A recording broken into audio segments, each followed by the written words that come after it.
Welcome back to another episode of Rob and Amos Ramble.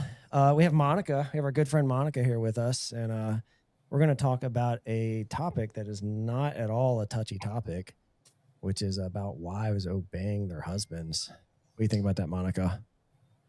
I don't have a problem with it, All right, but good. we're gonna get into it. We're gonna get into it. Yeah.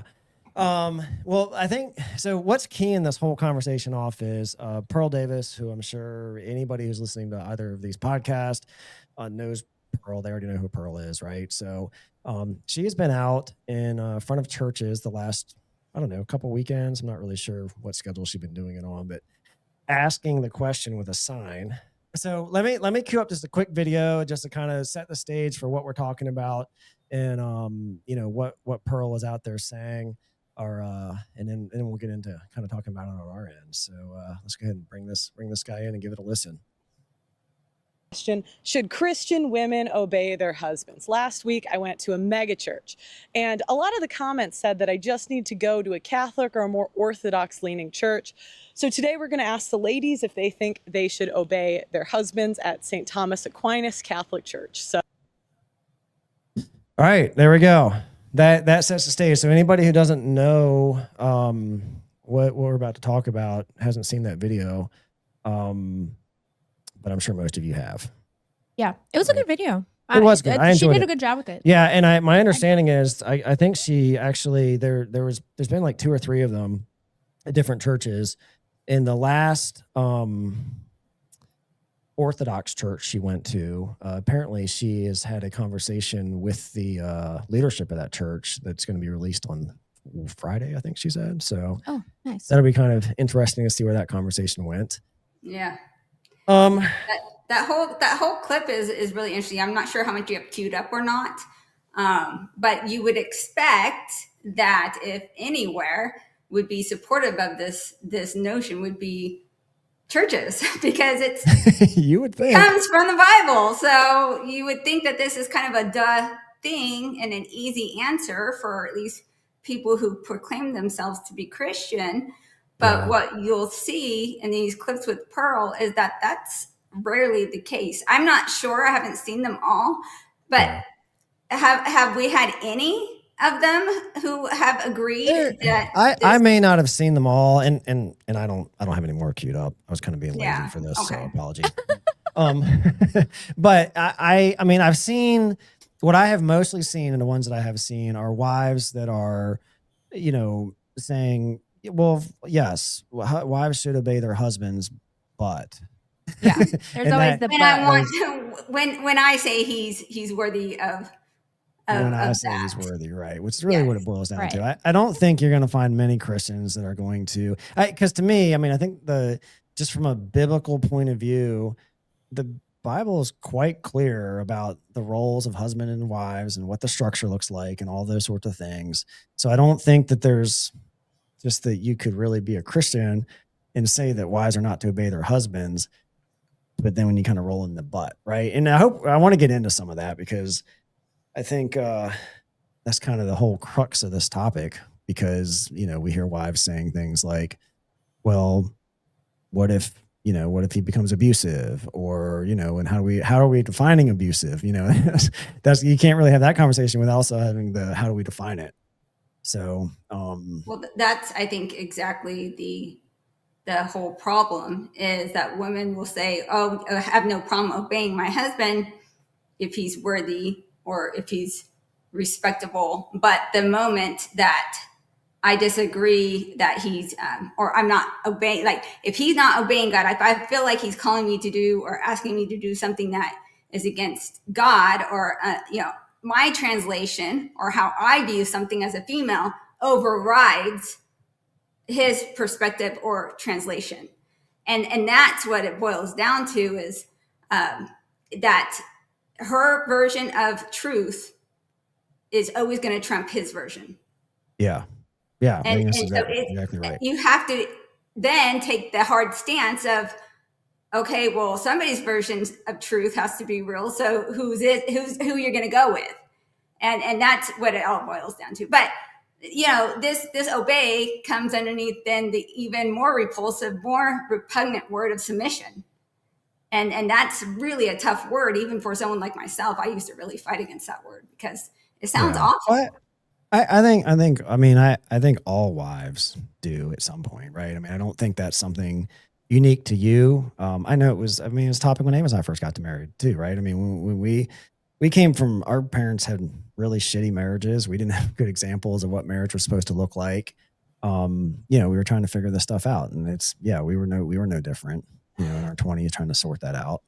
And, what I'm curious with you, Rob and Avis, is did you ever sit down together and have the discussion of, okay, when it comes down, how it works in our household is that, of course, we come together and we discuss something, but if there is a point that a decision cannot be met, like we cannot come to some kind of agreement, somebody's going to have to make the call. So who's that going to be? And then everyone who is opposed to this idea that it should be the husband who makes that final call, they just said, no, we'll just continue talking about it. I'm like, that's good. Yeah, that's not it. In theory. And just because you haven't yet come to that point where you couldn't work something out doesn't mean that there won't always be that situation. So somebody needs to be designated to be that person to make the final call if you can't come to an agreement. And it's hardly like we've never had a case where we couldn't come to a meeting of the minds. I don't know if you guys have, but did you? I'm curious to know. Have you ever had? It's not really a meeting of the. It's not really a meeting of the minds for us. Rob makes the decisions. He makes all the decisions. He has the final say, and he gets my opinions. We don't. Right. Yeah. It's not really a discussion to some sort of agreement or consensus, if that makes sense. It's more so we discuss it, but it's not to come to an agreement. It's so that he understands my feelings and my viewpoints. But ultimately, he makes the decision. I think as a husband, you're kind of being an idiot if you don't use your wife as some sort of sounding board, right?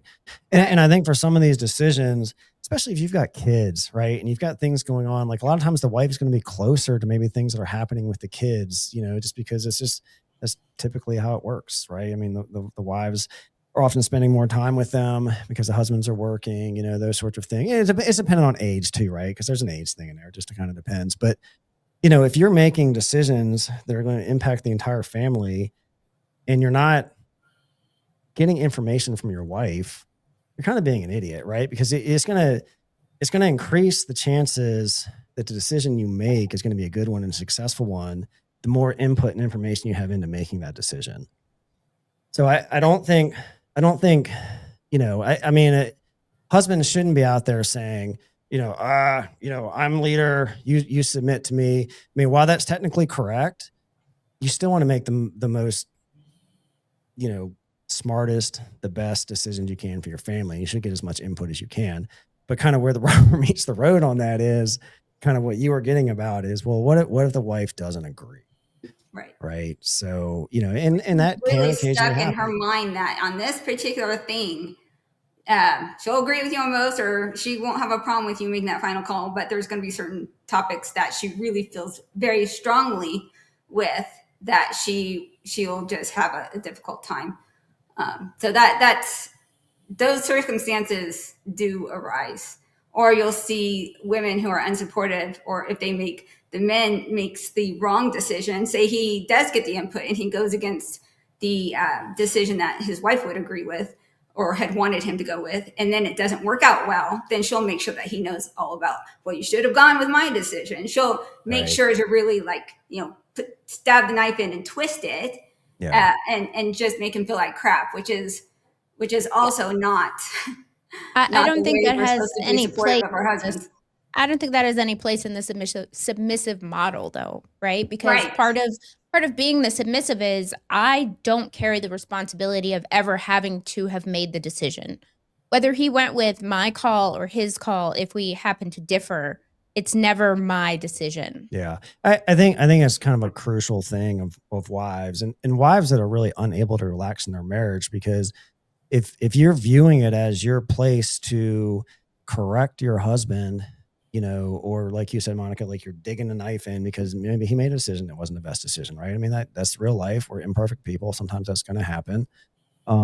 but you're not as a wife really in a relaxed position when that's happening, because ultimately you're saying the responsibility comes down on you to police your husband and like to point out to him that he did wrong, and it's the wrong dynamic. Yeah. I mean, show me somebody that hasn't made a mistake. Also, success is rarely a straight line to the top, right? It has ups and downs. And so, like, nobody's ever going to make the 100% correct call 100% of the time. And you just have to know that. Oh, right. It's just part of life. Yeah. And it's not kind. But it is surprising that we see this answer from the churches.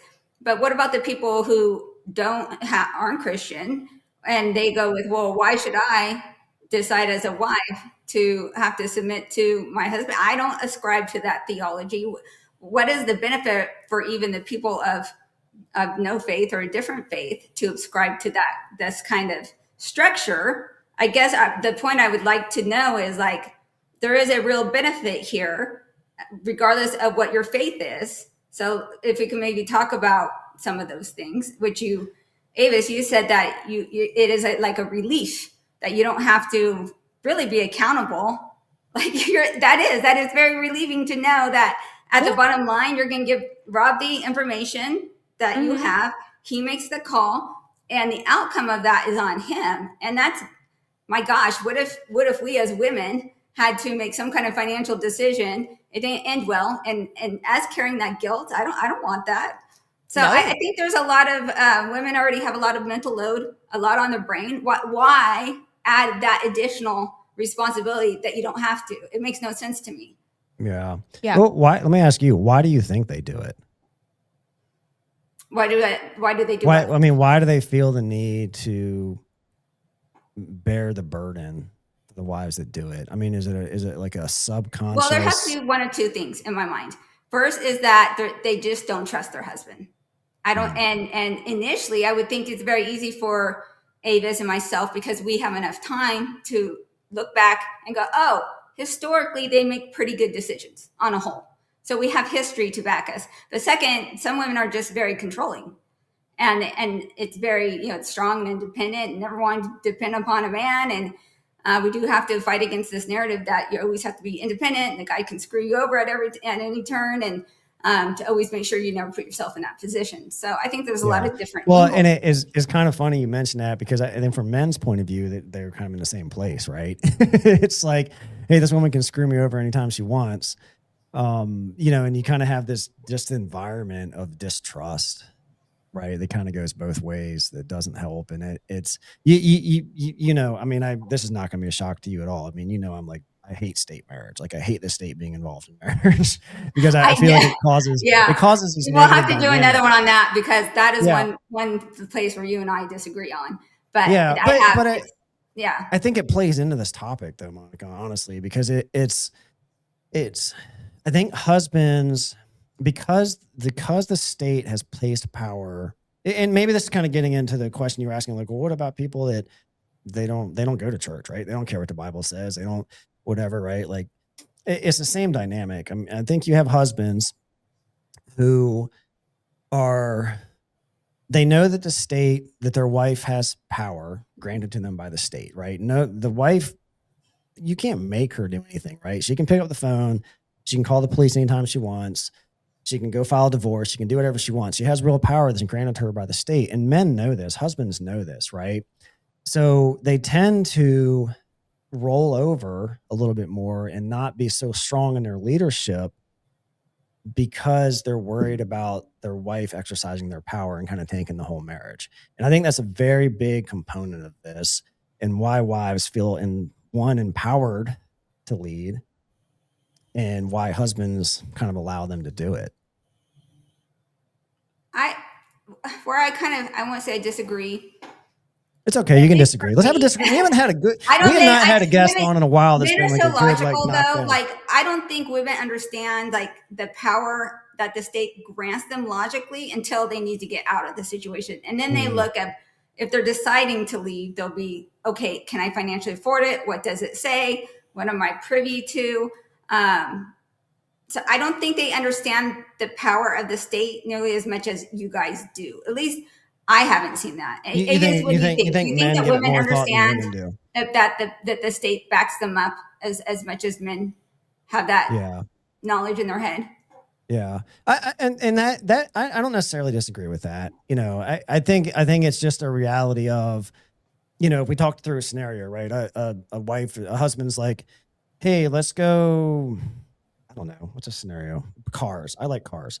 Like we're going to go buy this cool car that I want to buy. And the wife is like, oh, I don't think that's a good decision. This is a story based on true facts, but we've protected the names. No. But like, I don't think that's a good decision. And then the husband might be like, oh, well, all right, well, she's telling me it's not a good decision. And if I go and do this and it goes sideways, now is she going to divorce me? Like, I think that's the mindset of the husbands. And, me, I'm like, yeah, fuck you. I'm going to buy it. Have fun, right? But like, I heard your opinion. I disagree. But I, not everybody's that's not partnership, Rob. Let's talk. No. Do you think that partnership is a realistic, workable thing for couples? No. Why? No. Marriage is not. It's not a partnership. I mean, marriage is two equally important people in very distinctly different roles. Correct. And you can't have. It's just. You have to at some point defer authority to one individual, which the Bible would say that's the husband, and just you can't run a corporation. It's the same way as in a corporation. You're not going to run a corporation, right? Every corporation has a CEO or a board or someone that has the final say. It's never a partnership, and a marriage is no different than that. Right. I think partnerships is an idealistic thought experiment, which sounds really good when you think about it, but doesn't play out well in practicality. If you look at any structure, whether you said there, all the governments, schools, there is no other entity of life or that partnerships work. There's always, there's the schools have principals, and there's janitors and there's teachers, but they each have their specific role. And imagine if every single person in every single position had to think about everything and make the final. So that it just doesn't play out well. And if you think that marriage is going to be any different, you're delusional. And if you don't think, and I always say there's always a leader, and it's not you as the husband, it's the woman. And so the reason I say that is because if you as a man, most men, I know, Rob, this isn't the case with you guys, but most of the time, if a man goes against his wife's wishes, she's going to make him pay. So to say, oh, we're equal partners, no, that means that you both make a decision, whatever, if you can. And then if he decides to go against your wishes, then there's no backlash that comes with that. Now, if that can happen, cool. I just haven't seen it happen personally. So if anyone out there thinks that they are truly like, if that's sustainable, just, try going against your wife and not hearing about it or not getting some kind of hell from her end for that decision that you made. Yeah, no, I mean, it's totally a dynamic that happens, and then kind of looping it back to the state, the husband again. And I hear what you're saying. I mean, I do think that makes some sense that maybe it's the thing that's more in men's minds than it really is on women's minds. They just realize the woman has the opportunity. Like if that switch goes off in her head and she's like, you know what, I have power and I can go exercise it with the state, even though she may not be thinking about it. The husband knows that, right? But I think, where was I going with this? I'm sketching out on the state again. It just really bugs me. I really hate the state being involved in marriage. I can tell that gets you a little bit. But what's really interesting, why, if the guys cannot go to the churches to get support with this idea that the wife is supposed to obey and submit, like, where are these guys gonna go? Like this is the problem, because these are the places where they're supposed to have the guy's back, and society's always going to have the woman's back. There's always going to be the white knights. There's going to be the state. So what's left for the guys? Oh, okay, I'll go to church. I'll go see what the pastor says. And then the pastor then goes and tells the guy that he's wrong and he has to just basically try harder and simp harder. It's a servant lead. You're not servant leading hard enough. You're not servant leading hard enough. Yeah. Or there is that misconstrued idea of what servant leadership looks like. So, it's really interesting. On a whole, there's going to be dogs of men. That's where there's always guys, there's some bad men. Yes, there's bad men out there, but if you're married to one, you probably shouldn't be married to one. But either you trust your husband and you fall into submission and have an amazing hot marriage with great polarity, or you buck the system all the time and you end up with either a reversed polarity dynamic where you end up with a female-led marriage. Because if you don't have the husband leading, the wife is leading just by default, which is going to lead to dead bedrooms and no sex life because she can't respect you. Yeah, I think that's a great thing to bring up. So what do you think? I mean, in these marriages where the husband's basically emasculated because the wife is leading from the back seat, what is that doing to the sexual polarity in these marriages and these dead bedrooms and these things we hear about? I mean, how much of a factor is this that you don't really hear a lot of talk about that angle of it? At least I haven't. I mean, maybe it's out there and I just haven't cued into it, but I mean, it is kind of an interesting question. How is that, I mean, how does that play sexually into the marriage? Well, Avis, we as women cannot respect a man we can walk over. And that allows disrespect. So in a short interim, a woman will really be happy in the moment. Oh, I got my way. And but what that does in the long term is she is not safe. She doesn't feel safe because, oh my gosh, if he can't stand up to me, then how is he going to defend our family against real threats? So it leads to just a constant slow drip erosion of respect. And she's not even aware that she's doing this to herself. And it just absolutely abolishes any level of respect and attraction, mental attraction that she has for her husband. And you can pick it out in society. These are the women that have nothing, I won't say nothing good, but a lot of times they put down their husbands jokingly or sarcastically, or, they're not supportive. They are free to just mock their husbands in public in front of other people. And that's not good. It's not good. It's not good. It's what I've seen on my coaching calls. Like the number one problem is these nice guy syndrome, that the women are wearing the pants and he just has accepted his fate because what's he going to do? It does take a very strong, resolved man to train, or what I say, break the horse. When you train it, you got to break to get hopefully to get the woman to where you would like her to be as a wife. Sure. Hopefully you have these discussions, you have an agreement ahead of time. But there's always going to be corrections needed because it's just our nature that we are going to push things and see how far we can take them. So it does take a certain man to be willing and able and secure enough within himself to not only know his role, but exert it and be able to keep it. Yeah. It's kind of that whole build your bitch concept, right? It totally is. But guys don't want to have to do that work. They want the woman to just roll over and naturally be submissive. But part of it has to be earned, right? Definitely. Monica, I mean, I can hear a lot of women listening to this podcast, and Monica is saying you got to break her like a horse. Yeah. But it's the truth. I mean, in a lot of ways, it is the truth. Yeah. Hopefully you don't have to, because she just comes into that compliance on her own. But if she doesn't, if you have a stubborn mule, then you're going to have to treat her like a stubborn mule. Yeah. We talked to somebody who just talked about, you just do your own thing. Exactly. If she said, what do you want for dinner? And you say Mexican, and she's like, oh, I don't feel like Mexican. And you said, well, I want a Mexican, so I'm going to take the kids and we're going to Mexican. Are you coming? Right? Just start, what you say is what you do. Yeah, right. From the husband's angle. Yeah. Just do what you're going to do, right? If she wants to come along for the ride, go for it. If not, you're fine. Sit at home, do what you want to do. I mean, you can just stop taking the crap to as much point as you can. Yeah. Men really don't believe they have that. They don't want to be like that guy. I'm not going to consider really.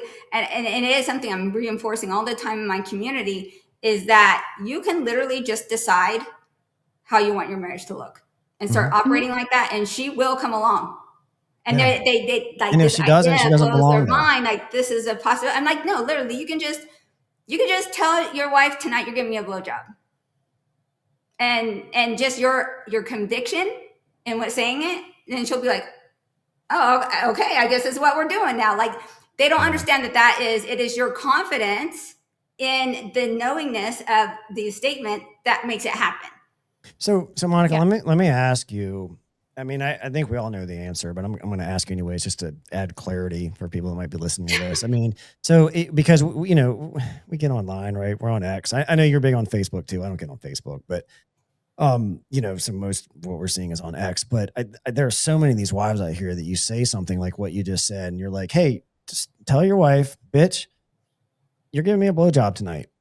Right. And like they shriek and you're abusive and you're like, yeah, and all this like stuff. That's rape. Right. All the stuff. So like, what do you think is going on in those marriages where those women are like that?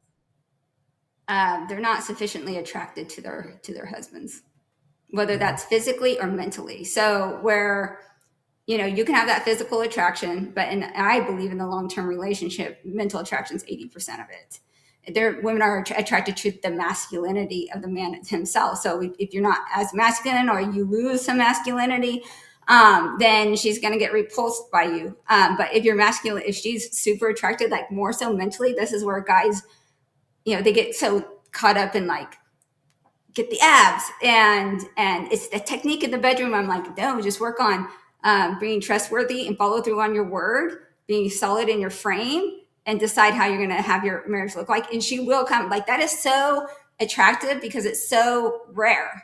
Do you know how few men actually operate like that? And when you have the I don't give a F attitude, like, this is what we're doing, then women don't know what to do with that because it's so uncommon. So women aren't going to get rid of a man like that because they're like, okay, this guy is hot. He's solid and he knows who he is. He has a plan, and she's looking out at the general population. And then first of all, we're not even attracted to like 98% of men, right, Avis? There's just not very many attractive men. So then you take that, and you have the 2%, which are physically attractive, and then they're all repulsive from the mental point of view because they have no backbone. So it's really something that men need to walk in and embrace, that this is all a possibility. How do they get there? Well, they just start doing it. I mean, I think that's what the answer is. You just got to take the reins and do it, right? I would say you start with the basics. Like, how do you look? Let's start with the basics. Are you attractive? Yeah. You have a you're talking about the husband. Like, can we start with because if you're not even liking how you look, then that's going to play into your confidence and your ability to sell your wife on this kind of structure. Like, this is where we're going. Because even if you're solid in your frame, you still can't get away with that physical component not being there. If she's not physically attracted to you, it doesn't matter how hot and like mentally hot you are. She's just not going to. It's your leverage. Your physical attraction is your leverage for a woman's motivation. Would you agree with that? Pick me up and carry me across a raging river if we have to get to the other side. Yeah. I'm all speaking as if Avis isn't here too. Is anything I'm saying here, do you not agree with? Is there anything? Well, let me ask you this question. So let's say the husband is not, he's kind of bringing us back to this whole, should you obey your husband? Right. Like let's go down that rabbit hole of things aren't right. So let me start off by saying, in an ideal situation, I think that's why it's very easy for some wives to be like, of course you obey your husband. You do whatever he wants to do. If he wants to, whatever he wants to do with you, whatever he wants to do with your family, whatever, like, it's okay. You obey with him. He's fine. And they're in that place with their marriage. Right. But for the wife that doesn't have that trust in her husband, or she's not as attracted to him as, as she ideally would be for whatever reason, the mental, the physical, whatever it is, should she still obey her husband at the end of the day? And how does that, Well, I think yes. I think that as women, we need to use our influence with our husband for good.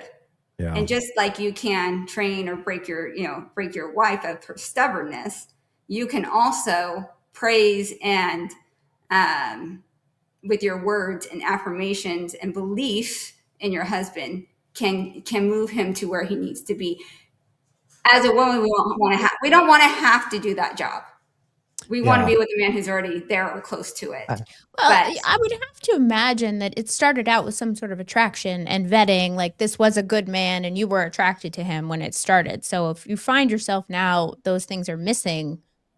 They're just missing currently because they were there. So I think you liked him enough to marry him. So what happened? I recommend that you go and look at your the wedding day picture test, and say, are you at least physically? I know you're going to be a little bit older, but are you at least the same shape? Have you now progressed in your leadership? Are you better now as a man in many regards? And if you're not constantly doing that, then I mean that's the base minimum. Like at least just staying the same. If you're not at least staying the same or getting better, then yeah, you're behind. I'm gonna butcher it because I can't remember exactly what the verse says, but there's a verse in Peter. 1 Peter, I think, that's something like, wives, submit to your husbands so that even if they're unbelievers, so that they might be won over by, the behavior of you as a wife. Right. And I think that's kind of in the spirit of what we're talking about here. Right. It's like, right. You still have a responsibility to submit to and obey your husband. And by doing that, you're making your marriage easier. And, your husband getting to the place where he wants to be. I mean, he's maybe fighting enough on his own, trying to get to where, he needs to be. Are you going to further exasperate that by also fighting him and not being submissive and all those other things? Yeah. I can share just a quick kind of just recent example with Avis and I. Oh yeah. Avis is like, oh my gosh, what's he about to say? So, I mean, it's no secret. I mean, Avis and I, we talk about all the time, like that I'm like, I don't have a qualm in the world looking at her and being like, you need to go lose 5 pounds. Right. Or like, whatever that is. Right. Like go do your hair, go take care of this, go do whatever you're going to do. Right. Because I mean, to me, that's important. I mean, I'm just realistic about it. Right. I need to be attracted to her. I need to be all those things. But that also can go both ways. And, we had about, about 18 months. I mean, I'm 53. Okay. So I'm getting up there in years a little bit. And I've been 53. I've been, yeah, it's awful. The last like 5 years of my 40s and into my 50s, man, I just was struggling to like kind of keep my body in a place I really like it to be in. Right. And I'm not lazy. I mean, I will tell you that I'm not lazy. Yeah. I'm in the gym. I'm doing all the stuff. Right. I'm eating on plans. I'm hiring coaches. I'm eating on macros. I'm just not getting where I want to get. And, back about a year and a half ago, I mean, Ava's basically looked at me and she was like, you're getting fat. I mean, like, it's just like, it's beginning to be a problem. Right. But because our marriage is in a place where she truly does submit to me, she obeys, like, she does all the good wife stuff that you expect out of a wife. For me as a husband, that's not a bunch of extra stress, right? It doesn't feel like she's trying to lead the marriage. It's not. I know that if I said to her, yeah, okay, so what? I'm going to go eat another ice cream bar, right? Like that she would still be obeying me and submitting and everything just like she was supposed to. But it made it very easy on me to say, you know what, you're right. I need to go figure this out. And, for me, what that ended up being was I went and got my testosterone checked and, I mean, it was not as optimal as it could have been. And I got on TRT and kind of through that now I'm starting to actually make some progress on some of this stuff. But I just want to use that as an example of how, a wife who can still, the more that she submits and obeys, the easier it is to have those conversations. They're not as charged, right? Because there's not all this underlying baggage and crap going on where I'm like, well, you don't ever freaking listen to me. You don't, you're a bad wife, that sort of stuff. So does that make sense? That makes sense. Where I would like to, and what people are going to then come back and say is, but there are times that as a wife, you should not obey. So maybe let's talk about a couple of those times. Like, let's say you, as a husband, you want to pull a woman into the bedroom, like, and you're like, no, my version of marriage is monogamy. And he's like, well, you must, like, to me, that's never happening. So things like that, where it's a major potential marriage ender type of thing. There are circumstances that you just have to say no. One way that women really try to control men is with trying to be their mother with their pornography use. I think it's okay to express your opinion about any potential use. It's not a man's job to report to his wife of when he used it or to defend if he uses it. Or anything like that.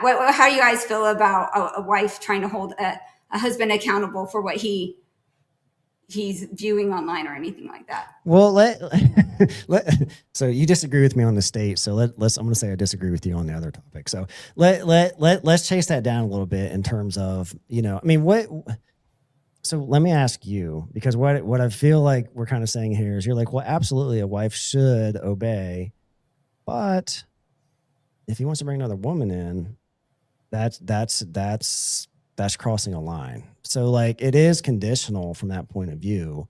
I mean, yeah, there's always conditions, but they should be like, they shouldn't just be in minor day-to-day type of situations. But when you have a varying degree of what you consider a marriage to be, there's kind of like red lines, but you can't have red lines for everything. Like, you know what I mean? Like, that is a red line, and it might not be a red line for every couple. Like you guys might not have that red line. That's a red line for me in my marriage. Well, what do you think a woman's? Let me ask you this question. So let's just say these red lines that exist. What do you think? I mean, what are a woman's options from there? Like what? So I mean, let's. Her husband's beating her, right? I mean, let's go down that road for a second, because I don't think anybody is going to say, if you got a husband who's like physically beating the crap out of his wife and all that, like nobody reasonable is going to expect a wife to stay in that situation, right? I mean, that's not good, right? And you can be as hardcore as you want to be about, well, you need to submit, but to me, even as hardcore as I am about this topic, a wife still needs some options. So if there's a, let's just go down the extreme route. So, let's say you've got a husband, he's beating the crap out of his wife, right? He's an alcoholic, whatever. He's beating the crap out of his wife. Like nobody reasonable is going to expect a wife to be like, no, you got to submit. You do what he wants, right? I don't care if he's beating you. I don't care if he's, beating you within an inch of your life, like whatever. I don't think anybody reasonable is going to say that that's a situation a wife should stay in. So, I'm asking, like, what are a wife's options? I mean, my understanding of the Bible, I mean, just kind of getting back to the Bible, and I know someone who doesn't give a crap about the Bible is not going to see it the same way, but, just from a biblical point of view, I think a wife has the option to leave. What she doesn't have the option to do is divorce or remarry, unless her husband grants her a divorce, right? If he agrees to a divorce. So, right. Some would say in that case, she would separate. That she could separate. And I, from a biblical point of view, I think that's well within, bounds of my understanding of it. But as long as she doesn't divorce him or take another husband or, any of that other stuff. But, so just to say, like, I think that, for the people that want to go to this extreme and say, well, what's the worst thing you can imagine a husband doing? Like, well, wives have options. They can separate, right? I mean, they're not expected to stay in that situation. And maybe the husband straightens out and they reconcile or whatever that is. So it's not like wives don't have options in this submit world, even in biblical. What's really hard in speaking of abuse is the emotional abuse, because nowadays that gets thrown just like the term narcissist, right? Every man in any relationship that didn't work out, that guy was a narcissist, and the true emotional abuse is probably so rare compared to women just thinking that their husband is actually emotionally abusing them when they're not. The problem I have with this abuse, the physical abuse is the easy one to address with. Now, what about these women who make the proclaim like, oh, well, he's emotionally abusing me because he didn't take me on a vacation this year. You know what I mean? But some women would say that, like, oh, I'm emotionally abused because he won't give me the money where it's just so dumb. They just don't get their way, so they're going to call it abuse. Yeah. So, Monica, let me ask you on that note. I mean, how do we determine what those red lines are? What determines? It has to be individual, but at least they have to be known. Like pretty much within my relationship, beyond physical abuse and adultery, like everything else it's a pretty clean cut decision. Like it's easy, but you have to know what they are ahead of time. But beyond that, I don't feel like I have any business monitoring what my husband's consuming. That's between him and God. That's not my place. I can give my opinion about it, but he doesn't report to me. That's not the proper road. You don't. Your boss at work doesn't report to you. He has. I wouldn't want to be in the position where I have to stand before God and be like, "Why did you treat your wife like crap?" Like that's. In the Bible, it even says that your prayers, if you treat your wife poorly and you don't love her properly, that your prayers aren't going to be heard. Like that's, I don't want to be, as a man, I wouldn't want to be in that position. So your job as a wife is to be faithful in your role. Right. And as long as you're staying in your lane, that's all the business you need to have. You go and you tell them your opinion. I don't like when you view this. I don't like this. It makes me feel this way. If he continues to do it, that's between him and God. So let me ask you this. I mean, do you, because I already know, I feel like we keep going back to the adultery topic. So let's just stick with that one. But the polygamy bros have a field day with that, right? Because they would say it's completely biblical for a man to have another wife or, whatever he wants to do. And some of them would even say it's fine for him to have another woman if he wants, even if it's not his wife, depending on who you're listening to. But, so they would say from that point of view that a wife is kind of usurping God in that from that point of view. Right. So like, and the reason I'm pushing on that topic is just to say, where do these red lines, like ultimately, where do the red lines come from? Like, is it biblical? And then if it's biblical, then you have to get into, well, what does the Bible say about it? And those. No, that's true. And if they want that marriage, then kudos to them. I'm not saying it's right or it's wrong. It's just not right for me. So that's where I'm like, if you are as a man are successful enough to do well with one woman, but where I think that these polygamy bros come in is they don't do well with one woman. So they think that adding more gives them the optionality and the forced competition anxiety. But I'm like, okay, you want the benefits of that situation. Are you also going to financially take care of all of them? Are you going to have enough time for them? Are you going to have all the time for those kids? So you got to look at it from a non-selfish point of view of, yes, I get the benefits, but can I, as a man, offer all the authority and responsibility that is required in that position? And I don't believe most men are in the position to do so. Yeah. But for me, I don't care what other people do in their marriage. I just know for me what that looks like. Now, I'm going to make monogamy be very appealing for my husband. So I'm not going to sit there and say, oh, I want you not, this is a red line for me, and then not ever give him sex. But once in a blue moon, I'm going to try to make that decision for him very easy and rewarding. And I think that's how you can do. I think you brought up another good point, which is, so you're so if the wife, what if the wife is not, so let's just say, well, let me say too, like whatever these red lines are, ideally that would be something that would be understood by the husband and wife before you even enter marriage. Right. So a husband, like if you're entering a marriage and you didn't clearly lay out that, hey, these are my red lines. If you want to marry me, just understand I will obey you all the way up to that line. Right. But if you cross that line, I am not going to obey you, right? That would be something I think a husband would want to very clearly know. So then actually getting into a marriage and then having like creating a red line after that, to me, seems very unfair to a husband, I right? agree. Yeah. So I would say in an ideal world, you would get all that sorted out before you even agreed to marry. And for the wife's benefit too, because maybe the husband would be like, no, that's not a red line I accept. You know, and that'd be good for her to know before she agrees to marry somebody, right? And that is the big thing, is these conversations are not being had. Everyone just walks in kind of, oh, it's almost like this fairy tale, willful, blind ignorance. And, you know, sex is hard enough for people to talk about, like, okay, what kind of expectation shall we have around sex? And they're like, oh, how that's so unsexy. Like, why would you even have that discussion? No, but you have to nowadays. We don't have standard roles. We don't have standard definitions. So what do we have to do? We have to be over the top communicative about our expectations and what we're going to have this marriage look like. And if you don't, that's where the problems come, because you don't know what you really signed up for. So it does make things much more complicated.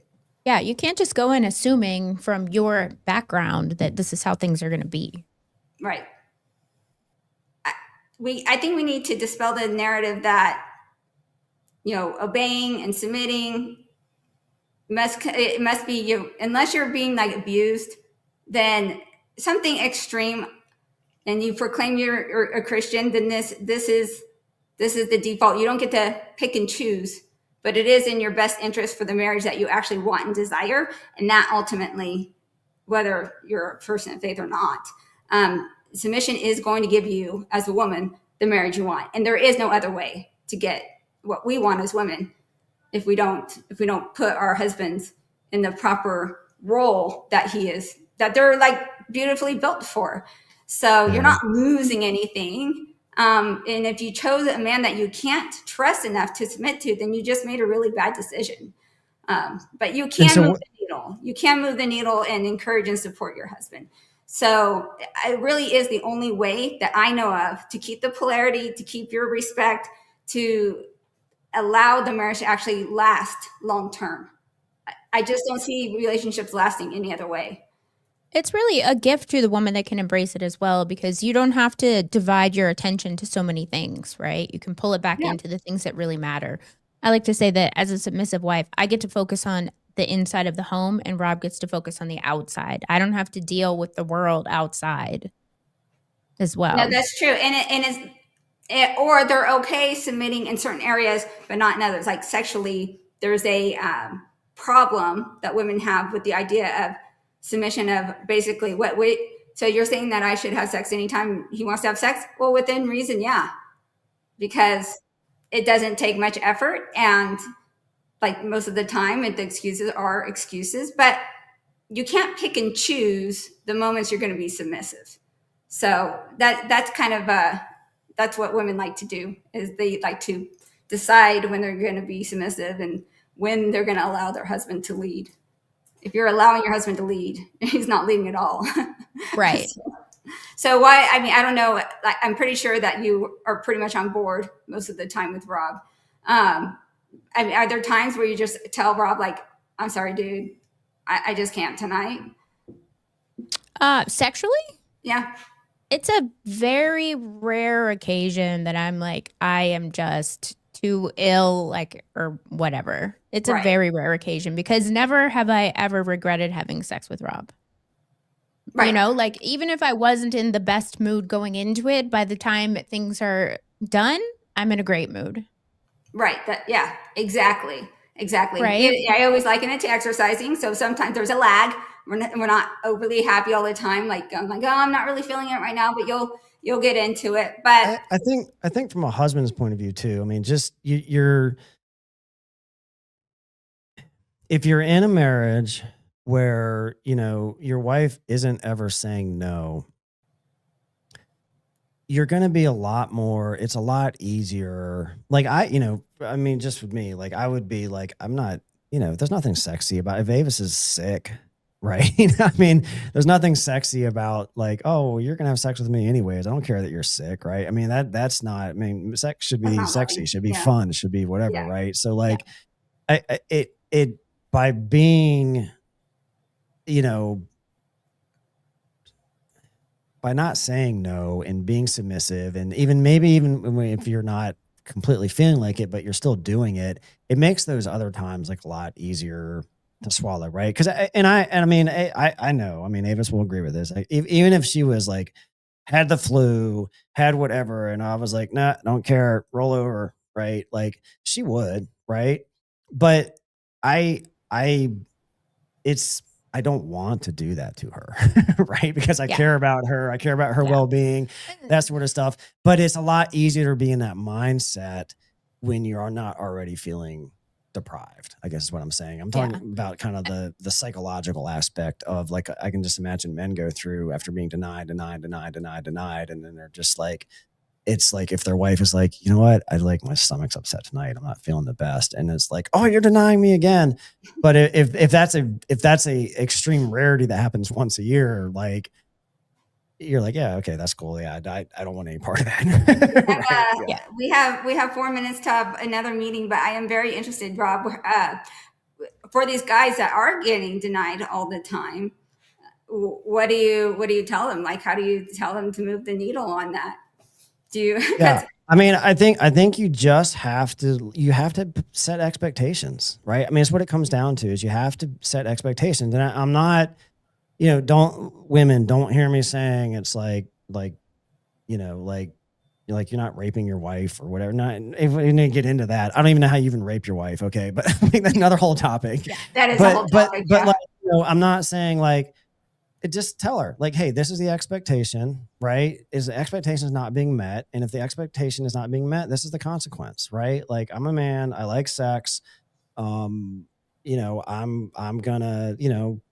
do whatever. I'm gonna get sex one way or the other if you're not having it with me.